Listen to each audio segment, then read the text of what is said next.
Hey everybody, Chamia here with the Just Chamia Show, here with the lovely and super talented Marilyn Jones. Hey girl. Thank you. All right, let's talk about your book. Okay. So the book, From Crack to College and Vice Versa, excellent read. I was telling Miss Marilyn earlier, I had to remember that I had to go to work because I was reading the book and I looked up and it's 2 o'clock in the morning because it's a page turner and you'll just be flipping through it and realize, oh wait a minute, I ain't ate nothing yet. Let me put this book down. But it's a great book. Check it out. I'll put a link to it also. When did you write this book? 2008. Okay. For who? And this is an autobiography, so you wrote this book. Someone didn't write this for you, right? I wrote it. Okay. Yeah, you wrote this for who? Why did you write it? I wrote it. Wow, it's weird. It was supposed to be called From Crack to College. Mm-hmm. And then I relapsed. Mm-hmm. And so I thought that it wasn't going to be a book anymore. Mm-hmm. And then, I don't know, if I'm a spiritual person. I was relapsing. I'm like, okay, the voice said, go home and write. I'm saying, I'm going to go home and write. And I relapsed. It's supposed to be From Crack to College, and voice said From Crack to College and vice versa. So basically this was like my, I used this book as a program, instead of like going to check-in and drug program. Yeah. Every day, I got up and wrote. Wonderful. This was your therapy. Yeah, every day. Wow. And thank you for sharing with us. Let's talk about a couple of points from the book. And I'm not going to tell the whole story, y'all. Like, there's a movie and somebody done told you the whole story, but you should go see it. No. But it's good. So, early on, it seems like you started out with a really good life with your grandparents in the middle of the pro-black movement, Black Panthers, and all of that. And you went from that to living with your father and your stepmother, which was, for lack of a better term, an abusive environment. And you learned a lot of things there about yourself. You learned about stealing food just to feed yourself, all of that.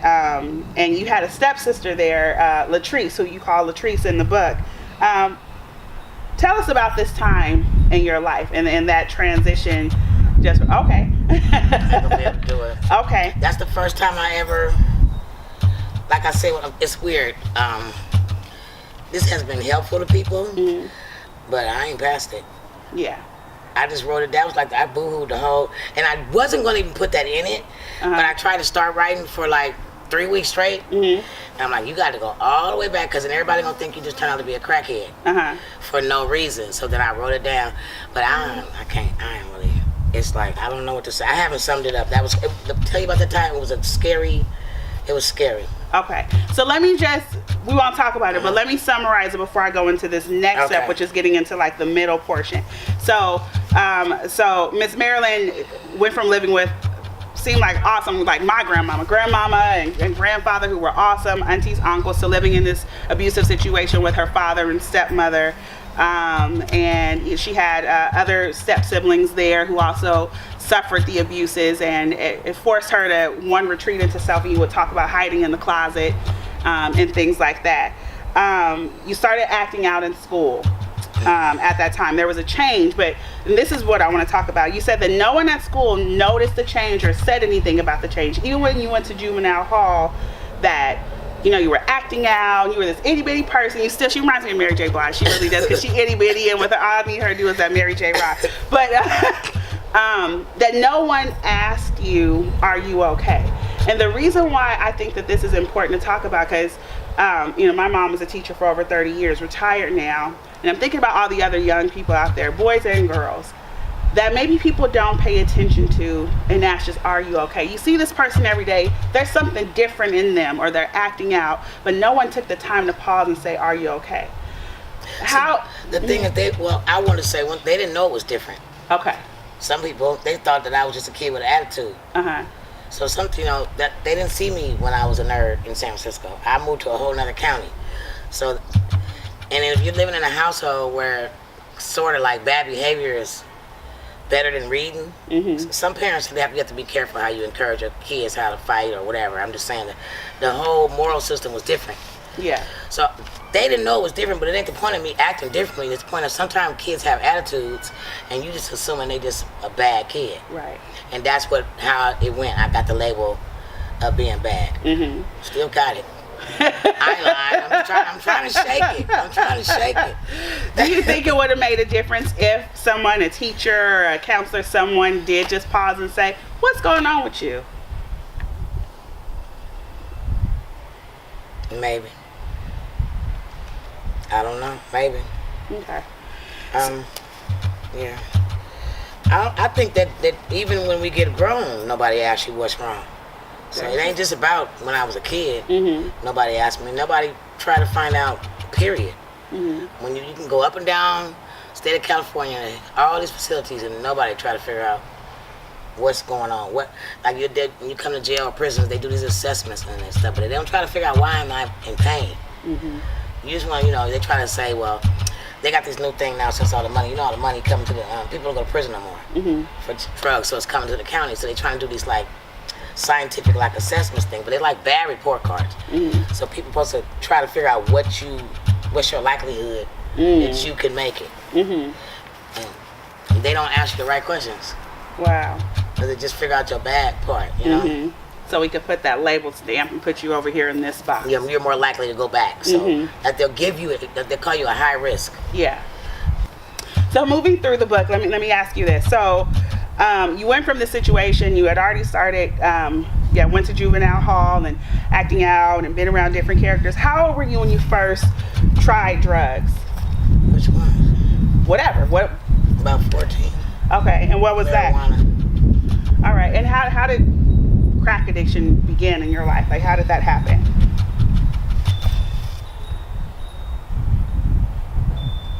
Somebody targeted my neighborhood to get us hooked, and I bit. And they didn't have crackheads at the time. Let me pause on that because that's something that's really important. So the time period that we're talking about, 1985, 30 years. So this is, I grew up in the black community. This is when I call crack hit Black America. 30 years in ago. the 80s. This is when crack hit. This is when we're talking about. So 85, we're out that time. 30 years ago. Yeah, it wasn't there, and then boom, one day somebody dropped a shipment in the middle of the, seemed like that, of the black community. And it just arrived. And they lowered the price. Okay. Because it used to be, cocaine was very expensive. But this type of cocaine was cheap. Okay. So they gave it a lot, and it was cheap. And they brought it into the black community. And it used to be like weird for the Superfly days. This is funny though, but it was cool. Cocaine was cool, but it was known as the white man's high. I don't know if you remember that. Yeah. Because it was so expensive, so they lowered the white man's high to where the black man could afford it, and then that was it. By the time we figured it out, it was too late. From what you saw, cocaine to crack, were people addicted to cocaine before crack Couldn't came? afford it. Yeah. So they It was couldn't. not on our level. Okay. They literally called it the white man's high. I mean, you might get a little bit of it, but it was not enough for you to be hooked on it. You couldn't be getting They had that. some people who did. Yeah. But there's something about when you combine the baking soda, it makes it pure and makes it more addictive. Because the combination of cooking it down, whatever. Yeah. Can you talk to us a little bit about, first, one of the things you said in your book is you saw all people coming to buy crack and to use it. It wasn't just black people, and you had talked too about, like, you saw like white people coming to the hood to get it. That's where they came. That was like the capital. Because the project is where it was. Right. I don't know. Now that's just not by accident because we didn't have that much money. But every project had all the crack. Yeah. And then everybody from all the other neighborhoods came to get it. Yeah. Well, it wasn't that many. These white people came, but it wasn't that many. I ain't gonna lie, it wasn't that many because they'd be scared or whatever. But it wasn't many as us. Yeah. Put it that way. But they would come after. I guess after they got tore up, they had maybe no more friends and stuff, so they had to come down to where we were. So I don't know. But every now and then, a little scary person would come through. What would you describe as the worst point? That ain't what they do. Yeah. Scared to death, but they gonna come anyway. Yeah, they can't help it. They hook, yeah. They can't help it. Let me ask you this: what would you describe as the worst point or points in your addiction? Now losing kids. Yeah. And then you had, so you had this addiction. I won't say had this addiction like it's something you get over, because if you ever talk to an addict, a lot of them say, I'm an addict, I'm recovering, or different things like that. But you were in your addiction at a certain point, and then you got clean, and you stayed clean for 9 years. What helped you get clean at that time and to stay clean for those 9 years? To stay sober for those 9 years? God. I don't even know what happened. It happened in my sleep. He did something in my sleep. I woke up thanking God. I didn't know what it was that moment, but that was it. I was like, it was over. All like it came. That was funny, but it was like a one day, that's it. But I didn't know that was it. Yeah. Until like a month later, I said, oh, that's what I was thanking God for. Because I woke up screaming and thanking God and crying. And then I said, okay, ever since that, I haven't gotten high. So I said, oh, I put two and together. He did something when I was asleep. But then I remember the prayer, though. And I ain't trying to be religious now. I have to give it where it's due. Yeah. But I asked him, because I kept asking for strength. I haven't asked him for strength. And then I went to this church one time, and he said, you got to be careful for the strength prayer. Because the strength prayer, I mean, you got to go through tribulation. I said, oh, we finna stop this, because I ain't got no more tribulation left. So I try to really search my mind, like, what do I need you to do? And the prayer was, please help me to think differently. And over a period, that's powerful. That was, I asked him, what do I need?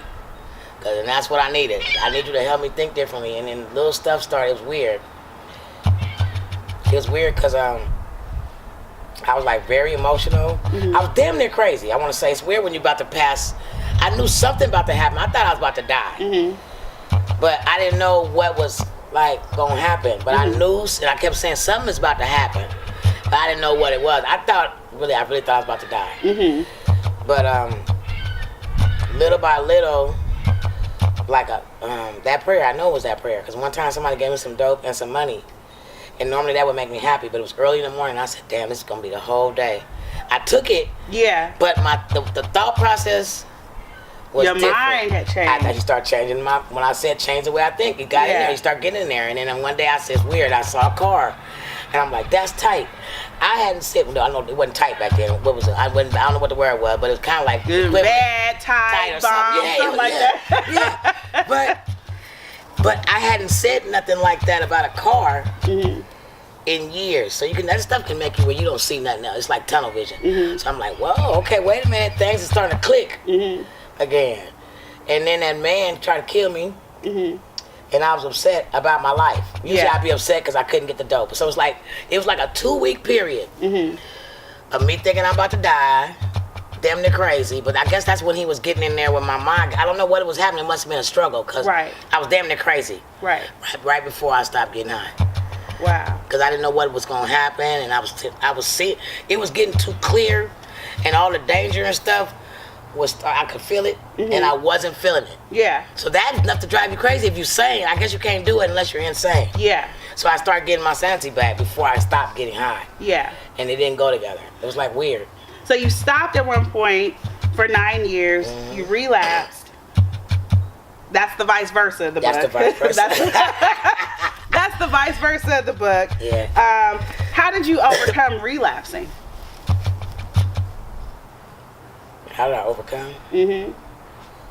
Because, and I ask this question from this perspective. I know a lot of people, whether it's drug addiction, a relationship with someone, going to school, you get somewhere and you feel like you've accomplished something, and then happened. You have a setback. A lot of people just give up there. I graduated. But you continue to overcome. How did you overcome relapsing? That wasn't the end of the world. Sure. I mean, you gotta learn. Look, I'm gonna make mistakes. Okay? I'm gonna make mistakes. I got DUI 2 years ago, and we can say that on the air. I still make mistakes. You know what I'm saying? But I'm learning as I get older. It's not that how you make a mistake, it's how you respond. Message, hashtag. How you respond. You gotta, if I can't respond like the system respond when I make a mistake to me. Right. I gotta just go home and try it again. It's a new. I'm learning as I get. It's not the end of the world. Because a lot of times when the voices start talking to you, the older you. I mean, it's weird. You got voices when you're an addict. I don't know if you know that. Okay. Well, everyone has a. I believe everybody has a voice in you. That's your spirit. That you got some mean killer ones talking to you. Yeah, that's it. Okay. Those spirits. Can you imagine me? Yeah. There's some killers, some self-killer ones. Yeah. And you have to deal with them. You have to learn how to deal with it more and more. And so that book. I went home and I wrote the book. That was my program. That's what I did that last time. Because I had been to some, I was like, I don't need to go to program. Marilyn, you're the only one in your house who smokes crack. So why do you have to go? You know what I'm saying? Nobody else smokes crack. Right. So it's weird too. It's like, and me being older, and the community seeing me graduate, and all the other love that people had for me wasn't the same love they had for me when I was 20, when I started smoking crack. Now I'm Miss Marilyn smoking crack. Yeah. People are disappointed and stuff. They're ready to beat up people and stuff over me. So it's like I couldn't continue to be a crackhead and be Marilyn. Yeah. Miss Marilyn. Miss Marilyn. Yeah. So I couldn't do it. It didn't go together. Yeah. Plus, in the beginning, my babies were babies. They had no say so. Yeah. Now we got people. They threatening people and everything. It's like it made it. It was like you can't. It's hard to be a crackhead and have grown kids. Yeah. They'll come find you and stuff. So it's like it didn't go together anymore. My age, it kind of like. So I just went home. Yeah. I went home.